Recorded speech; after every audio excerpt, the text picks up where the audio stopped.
ప్రముఖ పాస్టర్ ప్రవీణ్ పగడాల death mystery సంచలనంగా మారింది. ఆయన డెత్కి సంబంధించి పోస్ట్ మార్టం రిపోర్ట్లో ఏం తేలుతుందో అంటూ అందరూ ఉత్కంఠగా ఎదురుచూస్తారు. మార్చి 25, 2025 హైదరాబాద్ నుంచి గన్నవరం ఎయిర్పోర్ట్లో దిగినటువంటి ప్రవీణ్ పగడాల గన్నవరం నుంచి ఏలూరు మీదుగా వెళ్తూ రాజమండ్రి సమీపంలోని హైవే పక్కన విగత జీవిగా కనిపించారు. అయితే ఆయన ఏలూరు దగ్గర ఉన్నటువంటి ఒక టోల్ ప్లాజా దాటుతున్నటువంటి విజువల్స్ మాత్రమే ప్రస్తుతం అందరికీ చర్చనీయాంశంగా మారాయి. అయితే ఎందుకు ప్రవీణ్ పగడాల ఆ విజువల్స్లో చాలా నీరసంగా కనిపించారు? ఆయన బండి ఎందుకు స్కిడ్ అవుతున్నట్లుగా మూవ్ అవుతుంది? ఆయన ఎలా చనిపోయారు? ఆయన ఏదైనా వాహనం వెనక నుంచి ఢీకొట్టే ఆయన రోడ్డు పక్కన పడిపోయారా? లేకపోతే అప్పటికి ఆ టోల్ ప్లాజా ముందు ఆయన మీద ఎవరన్నా దాడి చేశారా? లేదా అసలు గన్నవరం ఎయిర్పోర్ట్లో దిగినటువంటి ప్రవీణ్ పగడాల అక్కడి నుంచి వాహనం మీద వచ్చే ఆ వ్యవధిలో ఆయన ఎక్కడ ఆగారు? ఎక్కడ భోజనం చేశారా? లేకపోతే ఇంకేదైనా ఆహారం తీసుకున్నారా? లేకపోతే ఆయన ఏమన్నా కూల్ డ్రింక్ కానీ టీ కానీ అలాంటివి ఏమన్నా సేవించారా? ఒకవేళ అవి తీసుకుంటే వాటిల్లో ఎవరైనా మత్తు పదార్థాలు కలిపారా? సో ఇలా రకరకాల అనుమానాలు రేకెత్తుతూ ఉన్నాయి. సో అసలు ఇన్వెస్టిగేషన్లో ఏం తేలే అవకాశం ఉంది? ప్రవీణ్ పగడాల హైదరాబాద్ నుంచి ఆయన చేసిన జర్నీలో ఆయనతో ఎవరెవరు ఉన్నారు, ఎవరెవరు ఆయన్ని అబ్జర్వ్ చేశారు, అట్లీస్ట్ ఆయన పక్కన ఎవరు ట్రావెల్ చేశారు అనేటువంటి అంశాల మీద పోలీస్ అధికారులు దర్యాప్తు వేగవంతం చేస్తూ ఉన్నారు. అయితే మార్చి 25వ తారీఖు సాయంత్రం అంటే దాదాపు రాత్రి 10:30 సమయంలో ప్రవీణ్ పగడాల మరణించినట్లయితే స్పష్టంగా తెలుస్తోంది. ఆ తెల్లవారుజామున ఆయన్ని ప్రముఖ పాస్టర్ ప్రవీణ్ పగడాలుగా అక్కడ ఉన్నటువంటి స్థానికులు గుర్తించి పోలీసులకు సమాచారం ఇచ్చారు.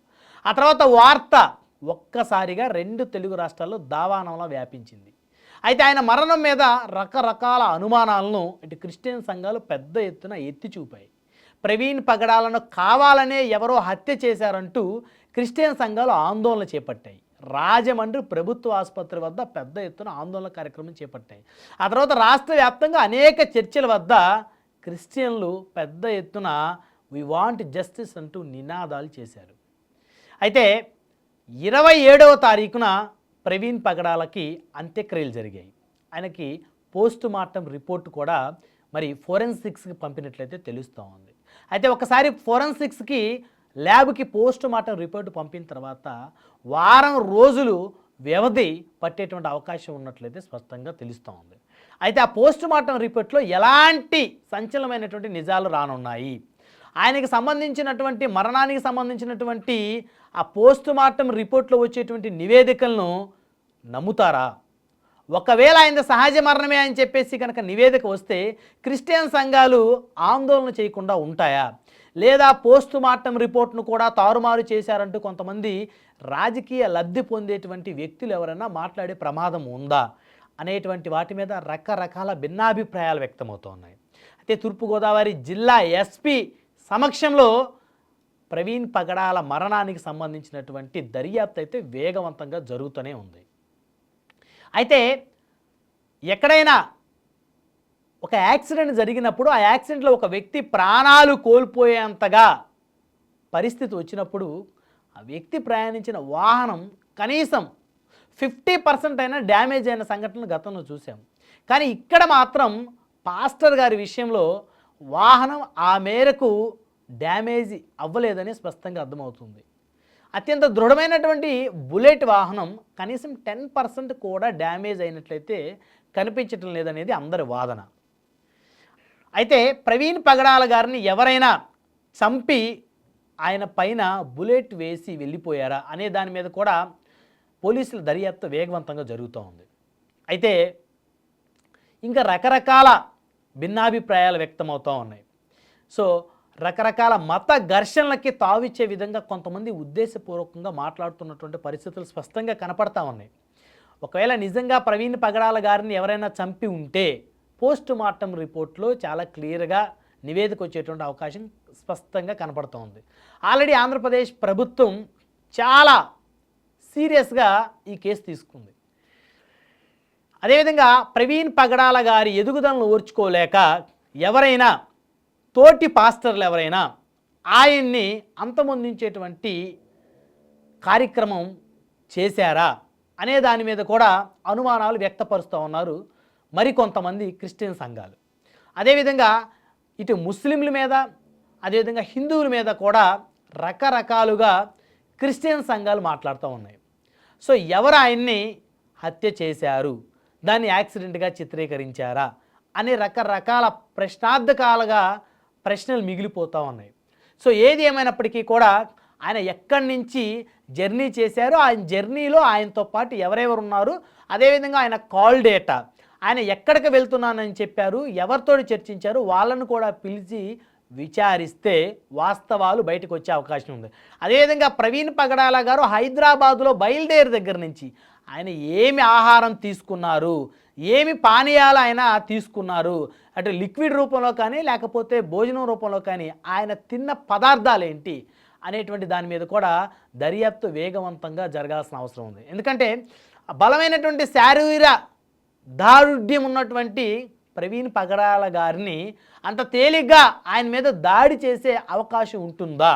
ఒకరిద్దరికి ఆయన్ని దాడి చేసేటువంటి ఆ పరిస్థితులు ఉన్నాయా? ఎందుకంటే అత్యంత బలంగా కనపడుతున్నటువంటి ప్రవీణ్ పగడాల గారిని నిజంగా అంతమొందించాలంటే కనీసం ఇద్దరు ముగ్గురు ఆయనకన్నా బలవంతులైనటువంటి వ్యక్తులు ఉండాలి శారీరకంగా. అప్పుడు మాత్రమే అవకాశం ఉంటుంది. లేదా ఏదైనా వాహనంతో ఆయన వెనక నుంచి గుద్ది వెళ్ళిపోయిన పరిస్థితి అయినా ఉండాలి.